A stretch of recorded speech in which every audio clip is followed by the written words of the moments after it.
Namasté! Cet automne, je vous emmène à nouveau au Népal, et cette fois aux confins de l'Himalaya, pour un grand trek à la découverte du royaume du Mustang, en suivant une boucle faite de pistes et de sentiers, et faite aussi d'un fil rouge tissé par la communication non violente. Fort de la belle expérience de l'an passé, nous voilà prêts pour une nouvelle aventure népalaise. Après de nombreux échanges avec notre guide Sundar, plusieurs calculs d'itinéraire dans des régions variées, un temps fou passé sur des cartes et sur Google Maps, c'est finalement le Haut Mustang qui résonne pleinement avec mon rêve et le sens de ce voyage. Le Haut Mustang, c'est un mélange de larges vallées, de hauts plateaux arides et colorés, de villages et de monastères bien préservés. Cet ancien royaume n'est que récemment ouvert aux visiteurs, ça fait quelques dizaines d'années, et se situe très proche du Tibet. Alors, si vous aimez les torrents libres, les terres ocres, les horizons faits de sommets immenses et enneigés, si vous aimez les ciels traversés par des groupes de gypaètes, ou bien les crêtes où se découpent des silhouettes de chèvres sauvages, si vous imaginez randonner sur des sentiers séculaires en contournant par la gauche des shortens gravés de mantras, si vous appréciez la sincérité d'un silence ou d'un échange au gré des rythmes de marche de chacune et de chacun,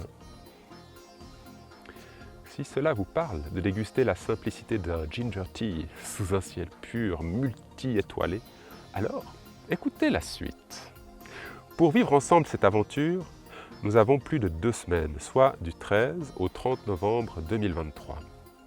Nous nous retrouvons à Katmandou, le temps de faire connaissance déjà entre nous, et aussi avec quelques quartiers de cette ville mythique.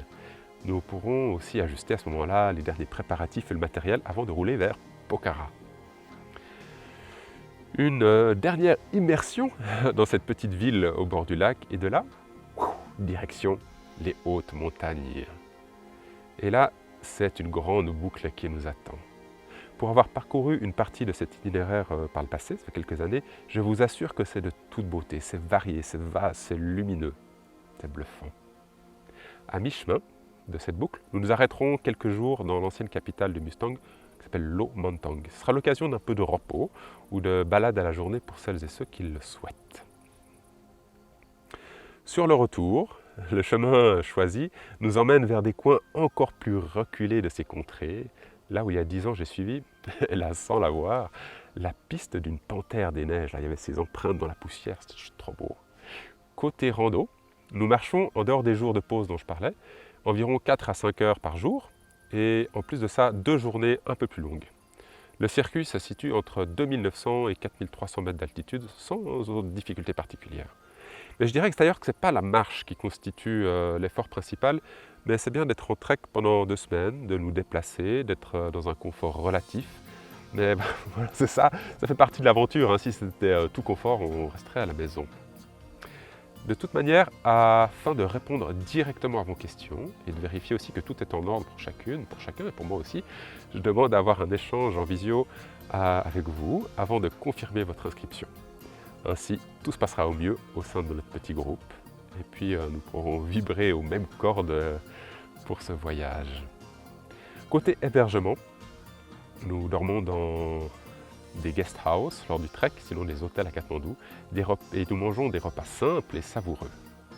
Une petite équipe népalaise nous accompagnera afin de créer du lien avec la culture locale, mais aussi de porter une partie de nos affaires, d'assurer la logistique et le suivi de l'itinéraire, imprévu compris, parce que bon, voilà, on reste en montagne. C'est notre guide Sundar qui constitue cette équipe avec tout son savoir-faire. Côté CNV, on vivra des ateliers courts proposés au fil des journées avec des pratiques contemplatives, introspectives, de partage, mais aussi des pratiques créatives. Et le but, ce n'est pas d'apprendre la CNV, mais bien de la vivre ensemble, quelle que soit votre expérience en la matière, et que ça permet une qualité de lien qui fait que le voyage, elle est beau et profond, aussi au niveau humain. Et je dois dire qu'après avoir organisé de nombreux treks en Suisse et un au Népal l'an passé, la formule fonctionne vraiment bien. Je décris davantage le projet, avec même une liste de matériel pour vous faire une idée de ce qui vous attend. Je réponds aussi à plein d'autres questions que j'ai reçues au fil de ces derniers mois sur mon site internet unmonde.ch/Mustang. Il n'y a que 8 places, dont certaines sont déjà prises. Alors si ce projet vous fait rêver, faites un pas de plus vers votre rêve. Rejoignez-le moi prenez contact et participez pendant qu'il est encore temps. C'est cet automne, c'est dans la majesté de l'Himalaya et c'est en vivant l'art de la communication non violente. À très bientôt les amis. Namasté. Le Népal, entre la lune et le soleil. Ciao.